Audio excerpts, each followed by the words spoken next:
Magandang tanghali mga kabay. So meron po akong approved repair dito mga kabay.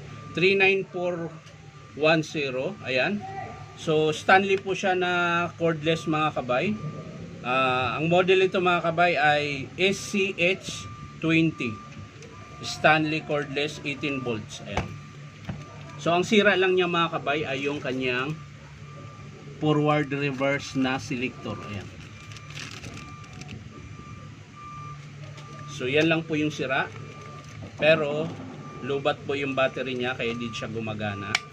Pero meron ako ditong pang testing na merong laman. Ayan, gumagana po yan. Wala lang siyang reverse. Puro forward lang. So kakabit natin mga kabay ito. So tara mga kabay, samahan nyo ako. So yan mga kabay, nakalas ko na po yung screw. So tatanggalin na po natin. So tingnan natin kung sukat itong pinadala nila na selector. Ito po.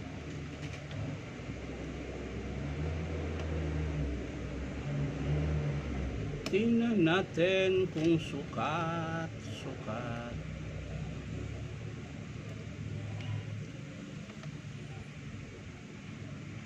Ayun.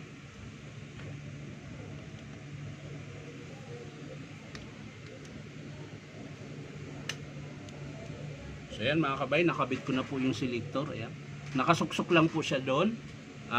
Yung pinaka sabitan niya, nakaganon lang po yan doon sa reverse. So ito yung reverse, nakaganon lang po yung selector na yan. Ayan. So ngayon, sasara natin mga kabay. Tingnan natin kung uubra ba yung bagong reverse. Sasara na po natin mga kabay. Adjust lang natin. Baka ma-lost thread yung lagayan ng screw. Malakas pa rin. Yun.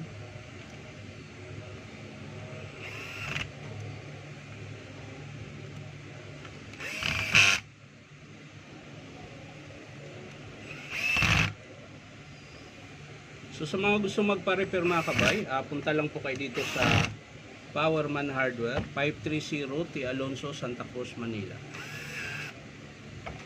So yan na mga kabay. Yun. Tingnan natin kung gagana siya mga kabay, yung reverse. Ayan. So yan, may reverse na siya mga kabay. Ayan. Forward. Ayan. So yun lang po talaga ang sira niya. Testing natin yung hammer. Lagay natin sa 2. Yun. So okay po siya mga kabay. Sa screw naman, ayan, gumagana po siya. Ayan.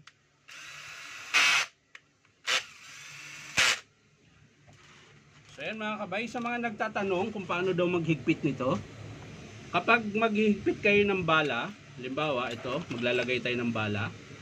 Ayan, lalagay mo lang po siya dun sa number 8. O kaya kung masakit sa kamay, kung wala kayong gloves, lagay nyo sa number 6. Tapos papaandarin nyo, tutusok nyo yung bala. Ayan. Hahawakan yung bahagya ito. Ayan, para lang sumabit. Ngayon, pag nakagat nyo na, hindi na siya palag, hahawakan nyo to. Tapos taasan nyo konti para mahigpit na mahigpit. Ayan, so yan, pwede na po gamitin nyo. So sa pagtanggal naman mga kabay, re-reverse nyo. Ayan, naka-reverse. Tapos hawakan nyo po ito. Yun. So kalas, 'di ba? So ganun lang po yung pagkalas tsaka higpit ng cordless. Kahit sa DeWalt ganun din po. Ayan. Huwag lang dito sa mataas dahil masakit na. Okay, nakalagay ka sa drill, hindi po pwede, masakit sa kamay 'yon. Dito ka lang sa may mga number.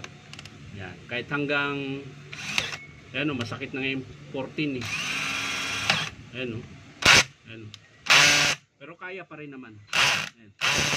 Masakit lang sa kamay. So yan lang mga kabay, maraming salamat ulit sa panunood at pa-like and share na rin po. At syempre po, baka naman po pwedeng pa-subscribe nyo to aking YouTube account na Inom Tabay. So itong battery niya mga kabay, di po siya gumagana. Lubat po yan. So wala po kong charger nito. So bahala na po yung customer mag-charge kasi nasa kanya yung charger. So maraming salamat ulit mga kabay. Bye-bye!